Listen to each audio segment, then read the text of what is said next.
ஸ்ரீவில்லிபுத்தூர் அருகே ஊராட்சி மன்ற செயலாளர் வீட்டில் லஞ்ச ஒழிப்புத்துறையினர் சோதனை நடத்தி வருவதாக அண்மை செய்தி ஒன்று வெளியாக இருக்கிறது. கூடுதல் விவரங்களோடு இணைகிறார் எமது செய்தியாளர் கார்த்திக். வணக்கம்.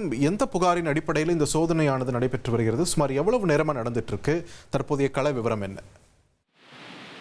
வணக்கம். அதாவது ஸ்ரீவில்லிபுத்தூர் அருகே சஸ்பெண்ட் செய்யப்பட்ட ஊராட்சி செயலர் தங்கப்பாண்டியன் மற்றும் அவரது மனைவி மீது வருமானத்துக்கு அதிகமான 1,10,00,000 சொத்து சேர்த்த புகார் வழக்கு பதிவு செய்த லஞ்ச ஒழிப்பு போலீசார் அவரது வீடு, திருமண மண்டபம், பண்ணை வீட்டில் சோதனையில் ஈடுபட்டு வருகின்றனர். காலை 6:30 மணியிலிருந்து தற்போது வரை சோதனையானது நடைபெற்று வருகிறது.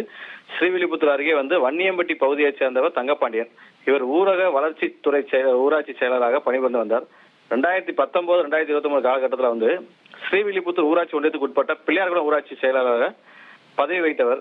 அப்போது படிக்காசுத்தான்பட்டி ஊராட்சி செயலர் பொறுப்பை கூடுதலாக கவனித்து வந்தார். அந்த காலகட்டத்தில் தங்கப்பாண்டியன் வருமானத்துக்கு அதிகமாக சொத்து சேர்த்ததாக சொல்லி லஞ்ச ஒழிப்புத்துறையினருக்கு புகார் சென்றது. அதன் அடிப்படையில கடந்த ஆண்டு தங்கப்பாண்டியன் வீடு, திருமண மண்டபம், வணிக வளாகம், பண்ணை வீடு, தோட்டம் ஆகியவற்றை விருதுநகர் லஞ்ச ஒழிப்பு போலீசார் சோதனை செய்து மதிப்பீடு செய்தனர். இதனை அடுத்து தங்கப்பாண்டியன் மற்றும் அவரது மனைவி காசியம்மாள் மீது வருமானத்துக்கு அதிகமாக 1,10,00,000 சொத்து சேர்த்ததாக லஞ்ச ஒழிப்பு போலீசாருக்கு வழக்கு பதிவு செய்து இன்னைக்கு சோதனை செஞ்சு வராங்க. இன்ஸ்பெக்டர் ஜாஸ்மின் மும்தாஜ் தலைமையிலான லஞ்ச ஒழிப்பு போலீசார் தங்கப்பாண்டியன் அவங்களுடைய திருமண மண்டபம், பண்ணை வீடு உள்ளிட்ட பகுதியில் சோதனையானது தற்போது வரை நடைபெற்று வருகிறது.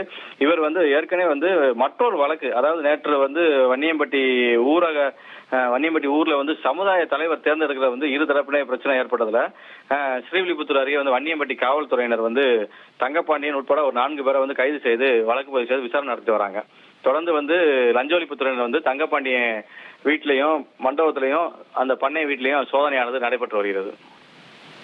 நன்றி கார்த்திக், உங்களுடைய விரிவான தகவல்களுக்கு.